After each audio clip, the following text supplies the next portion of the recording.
کی طرف سے حکم ہوا کہ ایک مٹھی خاک اٹھاؤ اور قرآن کی آیت پڑھو وَجَعَلْنَا مِن بَيْنِ أَيْدِيهِمْ سَدًّا وَمِن خَلْفِهِمْ سَدًّا فَأَغْشَيْنَاهُمْ فَهُمْ لَا يُبْصِرُونَ۔ اگر کسی کو تم نظر ہی نہیں آؤ، ایک مٹھی خاک اٹھائی اور یہ آیت پڑھ کر نبی اسلام نے اسے ہلکا سا اچھالا ہے ہوا میں۔ ایک مٹھی خاک کی کیا حیثیت ہے، لیکن اللہ کی قدرت ہے، اللہ نے وہ ایک مٹھی خاک ان سولوں جوانوں کے آنکھوں میں اور ان کے جسموں پر اس کا اثر ڈالا ہے، وہ آنکھیں ملتے رہے سب کے ساتھ، اور نبی علیہ السلام سلامتی کے ساتھ گزرے۔ اس لیے آپ نے فرمایا یا ابا بکر ما ظنک باثنین اللہ ثالثہما، ابو بکر تمہارا کیا خیال ہے ان دو بندوں کے بارے میں جن کا تیسرا اللہ ہو؟ لا تحزن ان اللہ معنا، غمگین پریشان نہ ہو، اللہ ہمارے ساتھ ہے۔ اللہ نے ان الفاظ کو قرآن کی صورت میں اتارا، 10ویں پارے میں سورۃ میں فرمایا الا تنصروہ، اے مسلمانوں اگر تم میرے نبی کی مدد نہیں کرو گے فقد نصرہ اللہ، اللہ اس کی مدد تب بھی کر چکا ہے۔ اسلام کی تعلیم میں مسلمانوں کی ہجرت یہ بڑی اہمیت رکھتی ہے، کیونکہ اسلام کے عروج کا جو زمانہ شروع ہوتا ہے وہ حقیقت میں ہجرت کے بعد شروع ہوتا ہے۔ ہجرت کہتے ہیں کہ شریعت، ہجرت کا مطلب شریعت میں یہ ہے کہ اللہ کے دین کی سربلندی کے لیے اور اس پر عمل کرنے کے لیے بندہ ہر قسم کی قربانی دے کر وطن چھوڑ دے، اپنی آمدنی کے جو ذرائع ہیں وہ سب چھوڑ دے، اپنا کاروبار سب کچھ چھوڑ کر اللہ کے دین کے لیے اس پر عمل پیرا ہونے کے لیے ایسی جگہ چلا جائے جہاں اس کے لیے دین پر عمل کرنا آسان ہے، اسے کہتے ہیں ہجرت۔ اب مسلمانوں کی تاریخ میں جب صحابہ کرام رضوان اللہ تعالی علیہ کا جو اسلام کا ابتدائی زمانہ ہے، پیارے نبی صلی اللہ تعالی علیہ وسلم کے 13 سال کا دور ہے مکی، اس میں مسلمانوں کے لیے مکہ میں اللہ کے دین پر عمل کرنا بڑا مشکل تھا، یہاں تک کہ نماز پڑھنے کی بھی اجازت نہیں دی جاتی تھی۔ کوئی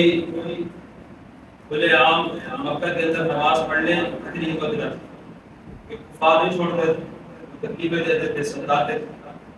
اور کئی کو انہوں نے شہید کیا، ہر طرف کفر چھایا ہوا تھا، ان کا غلبہ تھا، مسلمان تو بہت ہی کم تھے۔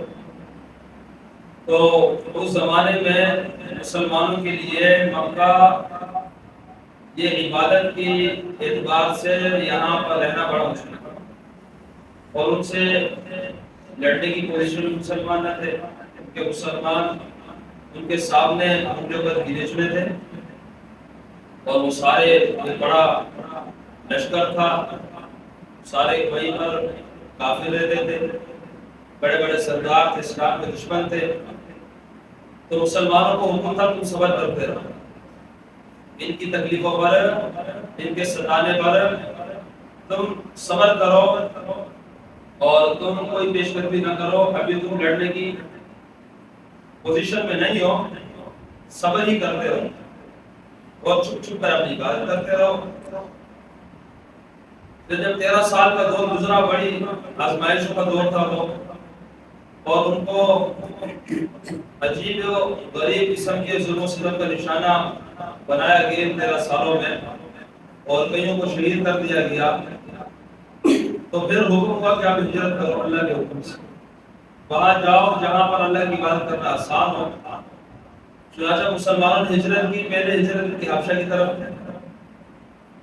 چند مسلمان حبشہ کی طرف ہجرت کر کے گئے، پھر دوسری ہجرت ہوئی، اس میں بھی چند مسلمان ہیں حبشہ کی طرف ہجرت کر کے گئے، اور حبشہ کے اندر جب پہنچے تو وہاں بھی کفار کو آرام نہ آیا، اور ان کو یہ بات چبھتی تھی کہ اب مسلمان آرام سے کیوں، وہاں بھی پہنچے، ان کے خلاف سازش کی ہے کہ کس طرح یہاں سے واپس نکالا جائے، اور اب پھر ان کو اپنے ظلم و ستم کا نشانہ بنا۔ لیکن حبشہ کے بادشاہ نے ان کو جگہ دی اور ان کا عزت احترام کیا،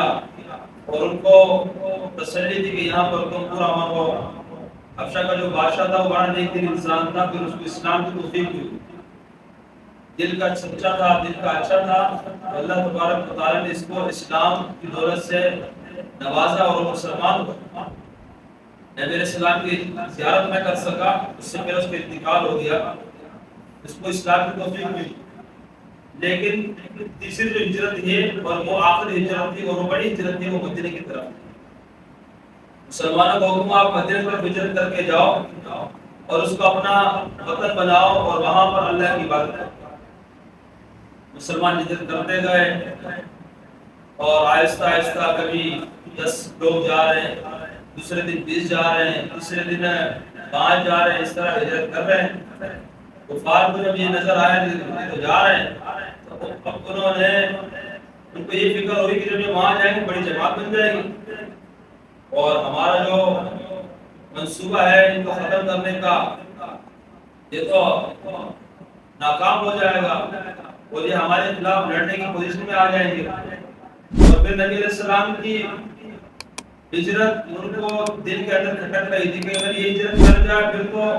واقعہ مغلوب ہو جائے گی، پھر تو ان کے سردار نے وہاں پہنچیں گے تو ان کی ہمت اور قوت بڑھ جائے گی۔ تو ان کو یہ بات کھٹک رہی تھی، انہوں نے نبی علیہ السلام کی ہجرت سے پہلے آپس میں مشورے کیے، دعوت کے اندر جمع ہوئے جو ان کے اہم مشورے ہوتے تھے،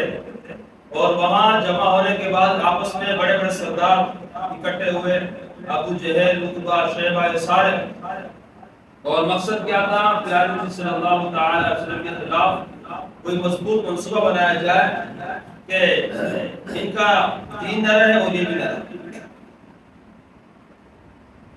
کہتے ہیں روایت میں آتا ہے کہ شیطان ابلیس لعین، کیونکہ وہ دشمن تھا مسلمانوں کا بڑا، وہ بھی ایک بزرگ کی شکل میں حاضر ہوا اور کہنے لگا میں نجد سے آیا ہوں اور میں تمہارا ہمدرد ہوں اور میں بہترین مشورہ دینے کی اہلیت بھی رکھتا ہوں۔ انہوں نے دیکھا نیا آدمی ہے اور باتوں سے بڑا سلجھا ہوا لگ رہا ہے، شیطان تو شیطان ہے، تو سردار سے پوچھا اس کو آنے کی اجازت دے دیں۔ اب وہی بیٹھا ہے ابلیس انسانی صورت میں، ایک بوڑھے آدمی کی صورت، ابو جہل، یہ سارے، ایک کافر کھڑا ہوا، آپس میں مشورہ دو، بات شروع کرو، بات آگے بڑھ رہی ہے، ہمارے ہاتھ سے نکل نہ جائے، اس شخص کے بارے میں کوئی آخری فیصلہ ہو جائے۔ اب یہ ہمارے ہاتھ سے نکلتے جا رہے ہیں، کافی ان کے دوست، ان کے ساتھی چلے گئے، اور ایسا یہ بھی چلا جائے پھر تو ہمارے خلاف قوت بن کر یہ سامنے آئی، کیونکہ مسلمانوں کو اپنا سب سے بڑا دشمن سمجھتے، وہ دین اسلام کو اپنا سب سے بڑا مخالف مذہب سمجھتے تھے، کیونکہ اسلام ان کے بتوں کی ممانعت کرتا تھا اور ان کی خدائی کو ٹھکراتا تھا اور کہتا تھا خدا برحق ایک اللہ ہے، اور یہ ان کے عقیدے کے خلاف یہ بات، ان کے تو بہت سارے خدا بنے ہوئے تھے، انہوں نے بہت سارے خدا اپنے بنا رکھے تھے۔ بیت اللہ کی دیواروں پر کہتے ہیں کہ 360 چھوٹے چھوٹے بت رکھے ہوئے، کچھ بڑے تھے کچھ چھوٹے، 360 دنوں کے حساب سے، فلاں دن کا بت ہے، یہ فلاں دن کا ہے، یہ بارش دینے والا ہے، یہ اولاد دینے والا ہے، وغیرہ وغیرہ، شرکی عقائد تھے۔ تو وہ نبی علیہ السلام کو اپنے سب سے بڑا دشمن سمجھتے تھے۔ جب مشورہ شروع ہوا تو ایک کہنے لگا کہ میرا مشورہ یہ ہے کہ ان کو قید کر دیا جائے، بس قید میں ہی جان نکل جائے، نہیں تو کھانا دیا جائے، نہیں تو پانی دیا جائے، تو خود ہی قدم نکل جائے۔ تو جب یہ کہا تو ابلیس، کوئی بوڑھا انسانی صورت میں ابلیس بیٹھا ہوتا، کہنے لگا کہ یہ رائے درست نہیں، کیونکہ اس رائے سے تم کیا سمجھتے ہو، یہ قید کر دیے جائیں گے تو ان کے ساتھی آرام سے بیٹھ جائیں گے، وہ اپنی جان دے کر ان کو چھڑا لیں گے تم سے، اور تمہیں بھی نقصان دیں گے، اپنے آپ کو نقصان میں ڈالیں گے۔ یہ رائے میری سمجھ سے مطابق نہیں رکھتی ہے، رائے درست نہیں، اور مشورہ دو۔ ایک کہنے لگا کہ میرا مشورہ یہ ہے کہ ان کو مکہ سے نکال دیں، جلا وطن کر دیں، کم سے کم ہم تو آرام کا سانس لیں، جہاں جائے جو کریں اپنی مرضی۔ کہنے لگا یہ رائے بھی بیوقوفانہ ہے، اس تو بڑا سمجھدار تھا، شیطانی کاموں کے اندر اس کا ذہن بڑا کام کرتا تھا۔ کہنے لگا کہ یہ رائے بالکل غلط، اس سے بھی غلط، یہ جہاں جائے گا اس کی زبان میں وہ شیرینی ہے، لوگ اس کے فدا ہو جاتے ہیں، اس پر دیوانے ہو جاتے ہیں، یہ تو پہلے سے بڑی طاقت بن کر تمہارے سے مقابلے کے لیے آئے اور پھر تمہیں نیست و نابود کر دے گا۔ اس لیے یہ رائے بھی پہلے سے زیادہ کمزور ہے۔ ابو جہل کھڑا ہوا، ابو جہل کھڑا کہنے لگا میری رائے یہ ہے کہ اسے قتل کر دیا جائے، اور قتل کی صورت یہ بنے کہ ہم میں سے 100 قبائل جو بڑے نام والے ہوں ان کا ایک ایک نوجوان جو بڑا طاقت والا ہو، وہ 100 بندے مل کر اس پر حملہ کریں، تاکہ جب اسے ختم کر دیا معاذ اللہ تو ان کی جو قوم ہے، قبیلہ ہے، وہ ایک قبیلہ 100 سے کیا بدلہ لے گا؟ وہ 100 سے لڑ نہیں سکے گا، وہ پھر فدیے پہ راضی ہو جائیں گے، ہم مال دے دیں گے، اس کے لیے ہم بہت سارا مال دے دیں گے اگر یہ شخص راستے سے ہٹ جاتا ہے مال۔ یہ رائے سن کر ابلیس نے کہا کہ رائے تو اس نے دی، کیونکہ ابو جہل ذہنی اعتبار سے شیطان کے زیادہ قریب تھا، اس نے رائے بھی اسی دی، شیطان کو بڑی پسند ہے، انسانی صورت میں بیٹھا ہوا تھا، اس نے کہا رائے تو اس بندے نے دی، وہ سب نے داد دی اور کہا یہ حقیقی فیصلہ ہے اور اس پر آج رات کے عمل کرنا ہے، اس پر آج یہ عمل کرنا ہے، ایسا نہ ہو کل صبح ہو اور یہ شخص نکل چکا ہو، کیونکہ اتنی تیزی سے مسلمان چلے گئے تھے اور چند مسلمان تھے اور نبی علیہ السلام کی ذات اقدس اور اگر صدیق رضی اللہ عنہ رہی ہوئی، تو رات وہی رات تھے، وہی یہاں وہ منصوبہ بنا رہے تھے اور وہاں اللہ فرماتے ہم بھی منصوبہ بنا رہے ہیں، وَإِذْ يَمْكُرُ بِكَ الَّذِينَ كَفَرُوا يُثْبِتُوكَ أَوْ يَقْتُلُوكَ أَوْ يُخْرِجُوكَ، فرمایا جب کافر لوگ آپ کے بارے میں مشورے کر رہے تھے، منصوبہ بنا رہے تھے کہ انہیں قید کر دیا جائے یا انہیں وطن سے نکال دیا جائے یا انہیں قتل کر دیا جائے، فرمایا وَيَمْكُرُونَ وَيَمْكُرُ اللَّهُ، یہ بھی منصوبہ بنا رہے تھے اور میں اللہ ہی منصوبہ بنا رہا تھا، واللہ خیر الماکرین، میرا منصوبہ سب سے بہتر ہے، اللہ فرماتا ہے میں جو فیصلہ کر رہا ہوں اسے کوئی ٹال نہیں سکتا، اسے کوئی بدل نہیں سکتا، میں ان سب کے منصوبے اپنی جگہ پہ، لیکن اللہ خیر الماکرین ہے، سب سے بہترین تدبیر اللہ کی ہے۔ اور پھر وہی ہوا، وہی رات تھی، جبریل علیہ السلام آئے، اس آیت کی تلاوت کی اور فرمایا کہ اللہ کی طرف سے ہجرت کا حکم ہے، آج رات تمہارے خلاف سے حملہ ہونے والا ہے لیکن تمہیں کوئی تکلیف نہیں ہوگی، تمہیں کوئی پریشانی نہیں آئے گی، تم امن و امان سے ہجرت کر جاؤ۔ نوجوان 100 ننگی تلواروں کے ساتھ اللہ کی حفاظت کر کے دکھائے، اور نبی علیہ السلام کا چونکہ معمول تھا سحری کے وقت نکلنا، بیت اللہ کی طرف آنا، اللہ کی عبادت کرنا، تو انہوں نے نوجوانوں کو آدھی رات سے تیار کر کے چاروں طرف دھر کے کھڑا کر دیا تھا اور کہا کہ آج رات میں تمہارا حملہ کامیاب ہونا چاہیے اور ہمارا منصوبہ ناکام نہ ہو، اور اس شخص کے بچنے میں کوئی کسر نہ چھوڑنا، اس کو نہ چھوڑنا، بس پوری کوشش کرنا یہ شخص نہ بچے۔ اللہ کے رسول کو چونکہ اللہ کی طرف سے اطلاع ہو چکی تھی، آپ نے حضرت علی رضی اللہ عنہ کو اپنی جگہ پر سونے کا حکم دیا اور آپ نے فرمایا علی میری چادر اوڑھ کر سو جانا جب میں جاؤں یہاں سے، تاکہ یہ شک بھی نہ ہو، اور صبح تم سلامت اٹھنا، نماز ادا کرنا، تمہیں کوئی تکلیف نہیں ہو۔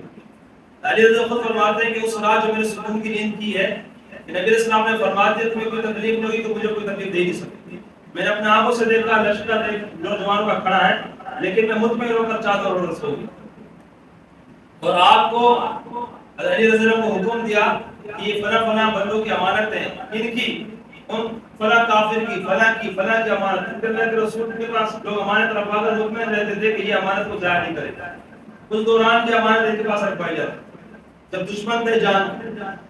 یہ امانتیں دے دینا کہ ان کو جو جان کے دشمن بنے ہوئے ان کی امانتیں لوٹانے کی فکر ہے، اور صبح تو میرے پاس میری طرف اپنے روانہ ہو جاتا۔ تو علی رضی اللہ عنہ نے وہ امانتیں واپس، نبی علیہ السلام نکلے ہیں، اللہ کی طرف سے حکم ہوا کہ ایک مٹھی خاک اٹھاؤ اور قرآن کی آیت پڑھو وَجَعَلْنَا مِن بَيْنِ أَيْدِيهِمْ سَدًّا وَمِن خَلْفِهِمْ سَدًّا فَأَغْشَيْنَاهُمْ فَهُمْ لَا يُبْصِرُونَ، مگر کسی کو تو نظر ہی نہیں آؤ، ایک مٹھی خاک اٹھائی اور یہ آیت پڑھ کر نبی علیہ السلام نے اسے ہلکا سا اچھالا ہے ہوا میں، ایک مٹھی خاک کی کیا حیثیت ہے، لیکن اللہ کی قدرت ہے، اللہ نے وہ ایک مٹھی خاک ان 100 نوجوانوں کے آنکھوں میں اور ان کے جسموں پر اس کا اثر ڈالا ہے، وہ آنکھیں ملتے رہے سب کے ساتھ، اور نبی علیہ السلام سلامتی کے ساتھ گزرے۔ کسی کو پتہ ہی چلا کہ یہ ہستی گزر چکی، وہ مطمئن تھے کہ وہ آرام کر رہا۔ جب صبح ہوئے حضرت علی جب باہر نکلے اس سب نے گھیر لیا اور کہا کہ تمہارے نبی کہاں ہیں، تمہارے سردار کہاں ہیں؟ کہ مجھے تو پتہ ہی نہیں۔ برار انہیں دھکے دے کر آگے پیچھے کر کے چھوڑ دیا۔ فکر ہوئی کہ وہ شخص ہاتھ آ جائے، نبی علیہ السلام آپ فوراً حضرت بکر صدیق رضی اللہ عنہ کے گھر پر گئے ہیں اور وہ پہلے سے ہی تیار تھے، انتظار میں تھے، ہجرت کا حکم تو آنا ہے، اور ان کو پورا اس بات کا یقین تھا کہ میں علیہ السلام کی رفاقت اللہ مجھے عطا فرمائے گا، اس لیے پورا انتظام کر چکے تھے۔ 2 اونٹنیاں اچھی نسل کی پہلے سے تیار کر رکھی تھی اور انہیں کھلاتے بھی خوب تھے کہ سفر میں، کیونکہ سفر بہت لمبا تھا مدینہ تک کا، مشکلات سامنے نہ آئے، سفر آسانی سے ہو جائے۔ جب نبی علیہ السلام آدھی رات میں پہنچے، دروازہ کھٹکھٹایا، کون؟ فرمایا میں۔ آواز سنی تھی، فوراً دروازہ کھولا، نبی علیہ السلام سے عرض کیا خیریت؟ فرمایا آپ، اللہ نے ہجرت کا حکم دیا ہے تو میرے ساتھ، اور تمہیں میرے ساتھ چلنے کا حکم دیا ہے۔ یہ الفاظ سنتے ہی ان کو رونا آیا خوشی کا، اتنی بڑی ہستی کی رفاقت۔ تو انہوں نے عرض کیا میں پہلے سے ہی ارادہ کر چکا تھا اور میں نے سامان تیار رکھا تھا، جو سامان پہلے سے باندھ رکھا تھا وہ اٹھایا اور غار سور جو تقریباً مدینہ سے مکہ سے 4-5 میل کے فاصلے پر ہے، وہاں پہنچے۔ بڑا مشکل سفر تھا، آج بھی کوئی جاتا ہے اس زمانے کے اندر کیا ہو، آج بھی گاڑی وہاں پر لے کر جاتی ہے اس دور کے اندر، تو پیدل آج اتنا مشکل، اس زمانے کے اندر تو ایسے کوئی اسباب وسائل بھی نہیں تھے، 1400 سال پہلے وہ راستہ کتنا مشکل ہوگا۔ روایت میں آتا ہے کہ نبی علیہ السلام جب تھکاوٹ دیکھے ابو بکر صدیق رضی اللہ عنہ فرمایا یا رسول اللہ، عرض کیا آپ میرے کندھے پر سوار ہو جائیں اور میں آپ کو لے کے چلتا ہوں، میرے دل کی خواہش۔ اور کئی لمبا سفر نبی علیہ السلام کو اپنے کندھوں پر کرا، یہ ان کے نصیب تھے۔ تو جب وہ وہاں پر پہنچے ہیں اور یہاں سے کفار جو وہ حرکت میں ہے اور اعلان ہوا ہے کہ جو نبی علیہ السلام کو یا ابو بکر صدیق رضی اللہ عنہ کو ان میں سے کسی ایک کو ہمارے حوالے کر دے، زندہ یا مرا ہوا، ہم انہیں 100 اونٹ اچھی نسل کے انعام میں دیں۔ اور سب سردار بڑے بڑے لوگ تھے، اونٹوں والے تھے، مال والے تھے، تو کئی لوگ زمانے کے اندر لالچی ہوتے ہیں، انہوں نے بڑی کوشش کی ڈھونڈنے کی، اور وہ ڈھونڈتے ڈھونڈتے خود بھی تلاش میں تھے، غار سور تک پہنچے ہیں۔ اللہ کی شان، اللہ کا کرنا ایسا ہوا، اللہ عبادت کرنے پر آئے تو پھر عقلوں پر اللہ تعالیٰ پردے ڈال دیتے ہیں، انسان کو پتہ نہیں چلتا۔ یہ سب کچھ ہمارا اللہ کے قبضے میں، ہمارا دل، ہماری دھڑکن، ہماری عقل، یہ سب کچھ اللہ کے قبضے میں۔ ہم کہتے ہیں نا میری آنکھیں ہیں، اگر میری آنکھیں ہیں پھر بینائی کمزور کیوں ہوئی؟ میری آنکھیں تو مجھے چشمے کی ضرورت کیوں پڑی؟ میری کمر ہے تو یہ جھکی کیوں ہے؟ کچھ بھی ہمارا نہیں ہے، مجازی مالک ہم ہے، حقیقی مالک آج بھی اللہ ہے، ہمیشہ اللہ ہے۔ اس لیے نہ چاہتے ہوئے ہمارے دانت بھی گرتے ہیں، ہمارے سر کے بال بھی سفید ہو جاتے ہیں، ہمارا جسم ناقص اور ناکار ہو جاتا ہے، ہم نہیں چاہتے، ہوتا ہے کیوں؟ کیونکہ یہ میرا جسم نہیں، یہ اللہ کا جسم ہے۔ اللہ نے ان کی عقلوں کو معاف کر دیا۔ غار سور کے گرد میں چکر لگا رہے ہیں، بڑا مجمع ہے، کوئی وہاں گھوم رہا ہے دیوانہ وار، کوئی وہاں، خونی انتقام کی صورت میں بس یہ شخص ہمیں مل جائے۔ تو اس دوران ابو بکر صدیق رضی اللہ تعالیٰ عنہ نے دیکھا کہ بڑا مجمع ہے اور وہ ارد گرد گھوم رہا ہے اور غار سور کے قریب بھی کھڑے، اور ان کو خوف لاحق ہوا، فکر ہوئی نبی علیہ السلام کو تکلیف نہ ہو، تو دیکھا نبی علیہ السلام نے ان کے ماتھے پر پسینہ ہے، خوف ہے، تو پوچھا یا ابو بکر کیوں پریشان ہوتے ہو؟ فرمایا یا رسول اللہ اگر انہوں نے ذرا نیچے جھک کر دیکھ لیا ہم تو نظر آ جائیں گے۔ تو نبی علیہ السلام نے فرمایا یا ابا بکر ما ظنک باثنین اللہ ثالثہما، ابو بکر تمہارا کیا خیال ہے ان 2 بندوں کے بارے میں جن کا تیسرا اللہ ہوگا؟ لا تحزن ان اللہ معنا، غمگین پریشان نہ ہو، اللہ ہمارے ساتھ ہے۔ اللہ نے ان الفاظ کو قرآن کی صورت میں اتارا، 10ویں پارے میں سورۃ میں فرمایا الا تنصروہ، اے مسلمانوں اگر تم میرے نبی کی مدد نہیں کرو گے فقد نصرہ اللہ، اللہ اس کی مدد تب بھی کر چکا ہے۔ اذ اخرجہ الذین کفروا، جب کافروں نے ان کو وطن سے نکالنے پر مجبور کیا۔ ثانیۃ اثنین، یہ 2 تھے، دوسرے میں سے دوسرے یہ تھے، یعنی 2 میں سے دوسرے یہ تھے، اذ ہما فی الغار، جب یہ دونوں غار کے اندر تھے، اذ یقول لصاحبہ، جب یہ اپنے ساتھی ابوبکر سے کہہ رہے تھے لا تحزن ان اللہ معنا، ہم نے اس وقت ان کی مدد کی بھی مدد کر سکتے، ان کی مدد کرو گے تمہارا فائدہ ہے، نہ کرو گے انہیں تمہاری مدد کی ضرورت نہیں ہے۔ اللہ نے غزوہ تبوک کے موقع پر یہ آیت اتاری تھی، آخری غزوہ نبی اسلام کی زندگی میں، تو بڑا مبارک سفر اور بڑا کٹن سفر تھا، اور اس سفر کی وجہ سے ابوبکر صدیق رضی اللہ عنہ کا مقام اور مرتبہ بہت بلند ہو گیا، اور اس سفر کے اندر ابوبکر صدیق رضی اللہ عنہ سارا گھرانہ خدمت میں مصروف تھا۔ حضرت اسماء رضی اللہ عنہا وہ توشہ تیار کرتی، کھانا تیار کرتی، مشکلیں پانی تیار کرتی، اور رات کے وقت ان کے بیٹے حضرت عبداللہ رضی اللہ عنہ ابوبکر صدیق رضی اللہ عنہ بیٹے، وہ اس لمبے 4-5 کلومیٹر کا سفر طے کر کے مشکیزے میں پانی پہنچاتے، کچھ دودھ پہنچاتے، کچھ کھانے کی چیزیں پہنچاتے، کھجوریں وغیرہ، اور غلام جو تھے وہ سارا دن اپنے چلاتے چلاتے شام کے وقت بہانے سے وہاں پہنچتے، اور وہ برتن جو ان کے پاس تھے وہ دودھ کے بھر کے ان کے حوالے کر دیتے، یعنی سارا خاندان صدیق اکبر نبی اسلام کی خدمت میں مصروف ہے۔ اور ابوبکر صدیق رضی اللہ عنہ نے جو خدمت کی ہے اسی کوئی مثال نہیں۔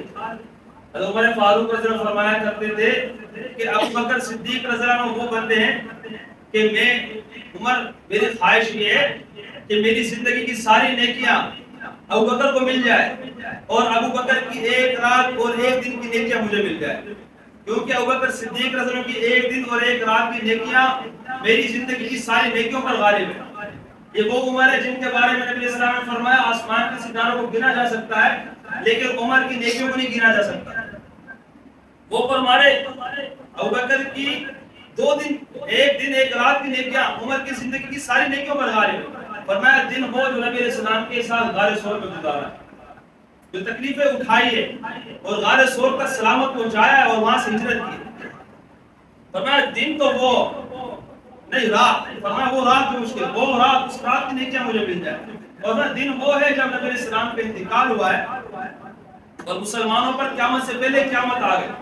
اور سب اپنے ہوش حواس کھو بیٹھے، فرمایا اس وقت ابوبکر صدیق رضی اللہ عنہ جو ہمت اور استقامت سے کام لیا ہے،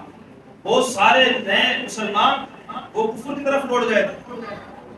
اور زکات پہ انکار کر دیا، کہا کہ نبی السلام کی زمانے میں زکات ہے اور زکات نہیں دیں گے، ایک حکم کا انکار کرنے سے انسان تو کافر ہو جاتا ہے۔ تو اس وقت ہم نے سب نے مشورہ دیا، ابوبکر صدیق رضی اللہ عنہ حالات بڑے ناساز ہیں اور لوگ کافر ہو رہے ہیں اور کفر پہلے مسلمانوں کا دشمن مسلمانوں سے لڑ رہا ہے، تو آپ ایسا کریں جو کہہ رہے ہیں نا زکات کی دیتے، نماز تو پڑھ رہے ہیں نا، وہ اور کام تو کر رہے ہیں نا دین کے، ذرا ان کے خلاف ہمیں صبر سے کام لے، دوسروں کو پہلے دیکھنا ہے جو کھلے دشمن ہے مسلمانوں۔ تو اس وقت فرمایا سب کی رائے یہ تھی، ابوبکر صدیق رضی اللہ عنہ فرمایا بھائی نبی علیہ السلام دنیا سے جا چکے ہیں، وحی کا دروازہ بند ہو چکا ہے، نبی علیہ السلام کے دین کا انکار کرنے سے وہ ایسی کافر ہے جیسے سب دوسرے لوگ سارے دین کا انکار کر رہے ہیں۔ ورنہ عمر تم اسلام کے زمانے میں تو بڑے بہادر، کفر کے زمانے میں بڑے بہادر تھے، اور آج اسلام لا کر کمزور اور بزدل نظر آ رہے ہیں، اور میں کوئی نہ لڑے، میں اکیلا لڑوں گا، جب تک وہ زکات نہیں دیں گے، اللہ کے حکم پر عمل نہیں کریں گے، فرمایا میں ان کے خلاف بھی جہاد کروں۔ مطلب ہمیں سمجھ میں آیا، فرمایا کہ ہاں یہ بھی اسی کافر ہے، ان کے خلاف بھی جہاد کرنا۔ تو فرمایا یہ دن اس وقت ابوبکر صدیق نے جو مسلمانوں کو سنبھالا ہے اور جو استقامت کا انہوں نے مظاہرہ کیا، اس پر تو اللہ ان کو نیکیاں دیں گے، کاش یہ نیکیاں مجھے مل جائیں، میری زندگی کی ساری نیکیاں ان کو مل جائیں۔ تو بڑے لوگ نیکیوں کے بارے میں حدیث ہے، یہ دیکھو نا عجیب فکر تھی صحابہ کرام کہ فلاں نیکیوں میں زیادہ ہے، میرے پاس بھی نیکیاں آ جائے، یہ عمل کر رہا ہے میں یہ کر لوں تاکہ میری بھی نیکیاں بڑھ جائے۔ عجیب سوچ کے لوگ، کیونکہ نبی علیہ السلام نے تربیت ان کی ایسی فرمائی تھی۔ تو میں عرض کر رہا ہوں صدیق اکبر رضی اللہ عنہ کی جو خدمت ہے اور آپ کی جو قربانیاں ہیں ہجرت کے سفر میں، اس کی کوئی مثال نہیں ملتی۔ یہ بڑے مبارک لوگ، یہ اللہ کے مبارک بندے، اور نبی علیہ السلام خود فرمایا کرتے تھے کہ میں سب کی احسانات کا اور سب نے جو میرے ساتھ اس دنیا کے اندر اچھائیاں کی ہے، میں سب کو بدلہ دے چکا ہوں۔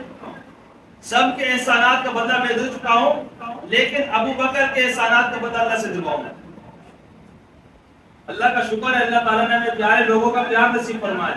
اللہ تعالیٰ سے دعا ہے اللہ تعالیٰ ہمیں ان کی اتباع نصیب فرمایا، کیونکہ نجات ملے گی اتباع سے۔ اتباع ہوگی نبی علیہ السلام کی، صحابہ کرام کی، تو ان کے ساتھ ہوگی۔ کوشش کرتے رہے زندگی کے اندر عقیدہ بھی اور عمل بھی ان کے مطابق۔ عقیدہ نبی علیہ السلام سے، نبی علیہ السلام کے صحابہ سے، آپ کے اہل بیت سے محبت، سچی محبت، اور عمل کی دنیا میں ان کی پیروی ہو، ان کے مطابق اپنا لباس، ان کے مطابق اپنی چال ڈال اور اپنی طرز زندگی، جو دین کو دے کر گئے اس دین پر عمل،